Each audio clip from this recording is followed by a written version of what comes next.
गुरुभक्तीचा विजय असो सर्वांसाठी. जय भगवान. तर आता आपण बघितलं की आपले जे सद्गुरू कचरनाथ स्वामी महाराज आहेत ते जनार्दन स्वामींचा अवतार आहेत आणि म्हणूनच जनार्दन स्वामींचं संक्षिप्त चरित्र या भागामध्ये सांगण्याचा प्रयत्न केला आणि याला जोडूनच आता जनार्दन स्वामींचा अवतार असलेले आपले जे कचरनाथ स्वामी महाराज आहेत त्यांच्या अवताराची थोडीशी पार्श्वभूमी की बाबांचा जन्म कुठे झाला, कोणाच्या पोटी झाला, त्याच्या आधी वातावरण कसं तयार झालं की बाबांनी तिथं अवतार घ्यावा असं याबद्दल आपण जाणून घेणार आहोत. आता हे सांगण्याचं कारण असं की आधी जीवनचरित्राचे बाबांच्या जीवनचरित्राचे भाग सांगितले आणि त्याच्यानंतर कचरनाथ बाबांच्या गोष्टी सांगितल्या. म्हणजे एकंदरीत जशी मला माहिती मिळत गेली ती उत्सुकतेपोटी तुम्हा सर्वांपर्यंत पोहोचवण्यासाठी मी तशीच सांगत गेले आणि मध्ये दोन गोष्टींच्या जो मधला संबंध आहे तो कुठेतरी सांगायचा राहून गेला माझ्याकडनं, त्याबद्दल क्षमस्व.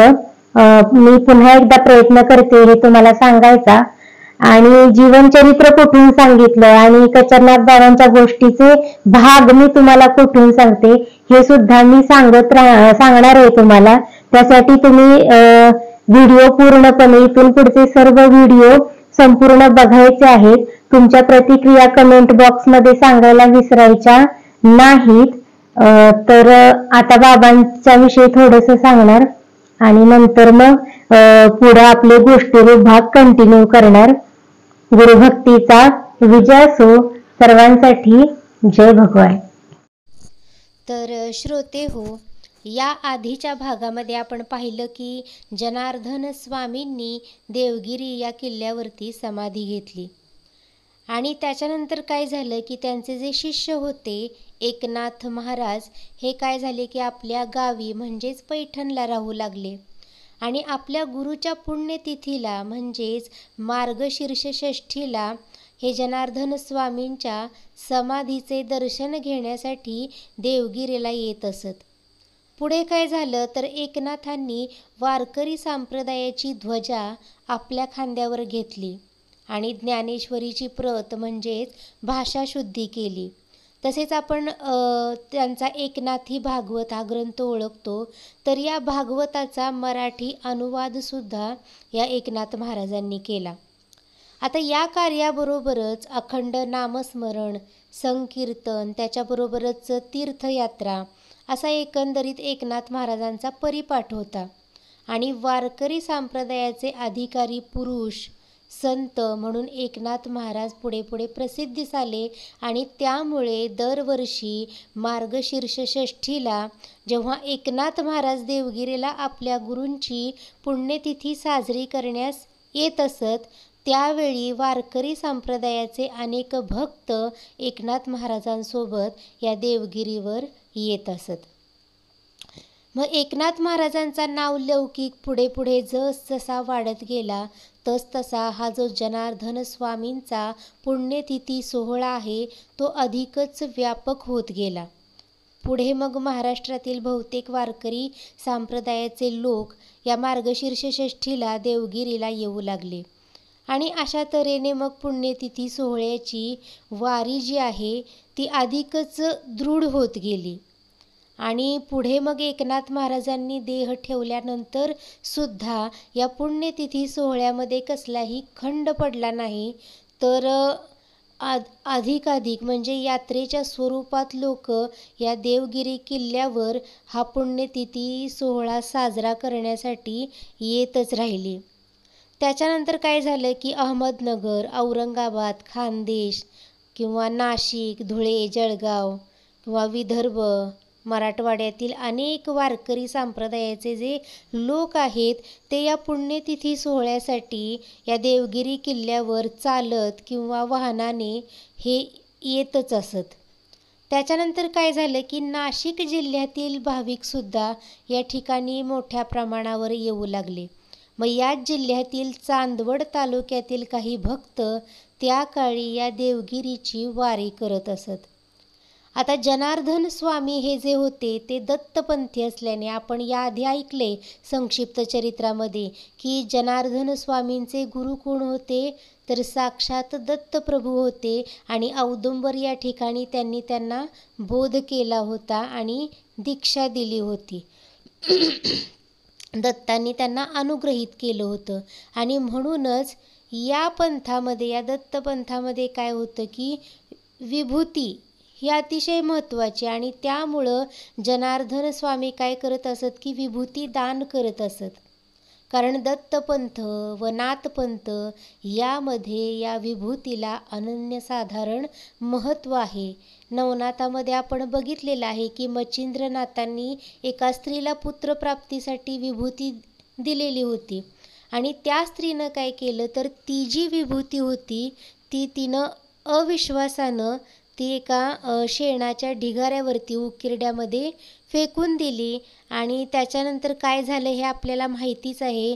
तर गोरक्षनाथांचा जन्म त्या ठिकाणी झाला. एवढं या विभूतीचं सामर्थ्य आहे आणि म्हणूनच या दत्तपंथामध्ये, नाथपंथामध्ये विभूतीला अनन्यसाधारण महत्त्व आहे आणि म्हणूनच या दोन्ही संप्रदायामध्ये म्हणजे दत्त संप्रदायामध्ये सुद्धा आणि नाथ संप्रदायामध्ये सुद्धा धुनी म्हणजेच अग्नीची पूजा प्रामुख्यानं केली जाते. आता साधारण 1900 सालच्या दरम्यान भोयगाव या चांदवड तालुक्यातील छोट्याशा खेडेगावातील काही भक्तसुद्धा या देवगिरी किल्ल्यावर ह्या जनार्दनांची वारी करत होते आणि जनार्दन स्वामींची भक्ती आणि सेवा करीत होते. अडीअडचणीला ते काय करीत तर देवगिरीवरून आणलेली विभूती ते त्या ठिकाणी वापरत असत. म्हणजे मग त्यामुळं काय व्हायचे की बरेच लहान मोठे आजार अडचणी या जनार्दन स्वामींच्या विभूतीने सुटत असत.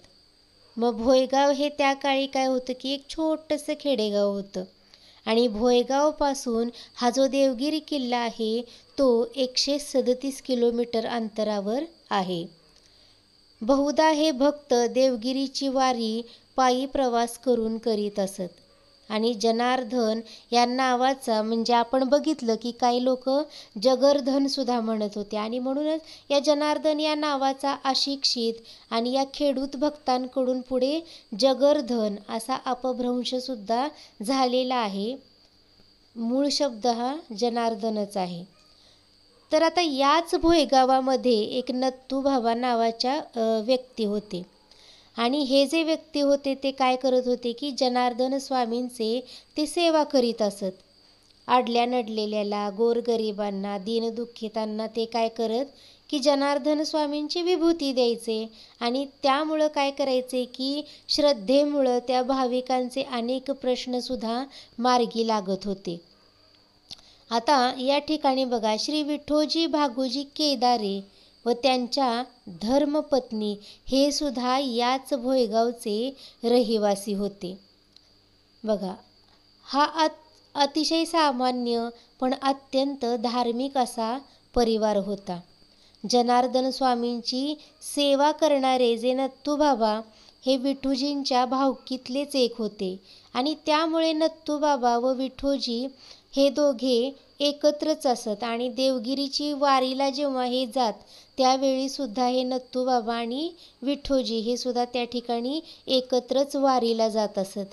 आता नत्थूबाबांनी काय केलं की एका मोठ्या काळ्या पाषाणाची जनार्दन स्वामींची मूर्ती त्यांनी बनवलेली होती आणि त्या मूर्तीची पूजा अर्चा सेवा ते या भोयगावात करत असत. आजसुद्धा ती मूर्ती आहे भोयगावमध्ये, आपल्याला ती बघायला मिळते. आता आणि त्याला आपण जनार्दनांचं जुनं मंदिर असं सुद्धा म्हणतो बघा. तर या ठिकाणी काय व्हायचं या जनार्दन मंदिरात की दर शुक्रवारी भजन, आरती, पूजा आणि त्याच्यानंतर बाबा एखाद्याच्या काही संकट अडचणी आहेत किंवा समस्या आहेत त्यावेळी ही विभूती दान केलं जायचे. म्हणजे ही विभूतीची सेवा त्या ठिकाणी चालत असे. आता विठोजी हे काय होते तर एक आपले शेतकरी होते. म्हणजे शेती कार्य करून ते आपला उदरनिर्वाह करायचे. शेती किंवा इतर जे काय पडेल ते काम ते करायचे. काही उद्योगधंदा कष्ट प्रामाणिकपणे करायचे आणि त्यावर त्यांचा उदरनिर्वाह सुरू होता. आता शेती पुष्कळ होती बरोबर, पण काय व्हायचं की कमी पावसाचा भाग म्हणजे कोरडवाहू होता आणि त्यामुळं आणि त्यावेळी सिंचनाच्या सोयी उपलब्ध नव्हत्या आणि त्यामुळे शेती ही बागायती नव्हती आणि काही कोरडवाहू पिके घेतली जात आणि मग वेळप्रसंगी मोलमजुरीसुद्धा करावी लागत असे. म्हणजे पूर्णपणे शेतीवरच उदरनिर्वाह चालायचा असंही नाही, तर शेती कोरडवाहू असल्यामुळे इतर काही पडेल ते काम त्यांना करावं लागायचं. हे देवकी आणि विठोजी म्हणजे अत्यंत साधं आणि सरळ मार्गानं चालणारं दाम्पत्य. कष्ट करून स्वतःचा उदरनिर्वाह करणे, जनार्दनाच्या भक्तीत रंगून जाणे, वेळप्रसंगी एखाद्याला मनापासून मदत करणे. पण याच दाम्पत्याच्या नशिबी एक दुःख होतं. ते म्हणजे असं की या दाम्पत्याला 2 अपत्ये झाली, पण ती जी अपत्य होती ती अल्पायुषी ठरली. आपल्या नशिबी अपत्य सुख नाही या विचाराने मात्र दोघेही सतत दुःखी असत आणि हे दुःख त्यांना सतत बोचत असे. पण तरीही त्यांनी जनार्दनाची भक्ती ही सुरूच ठेवली होती.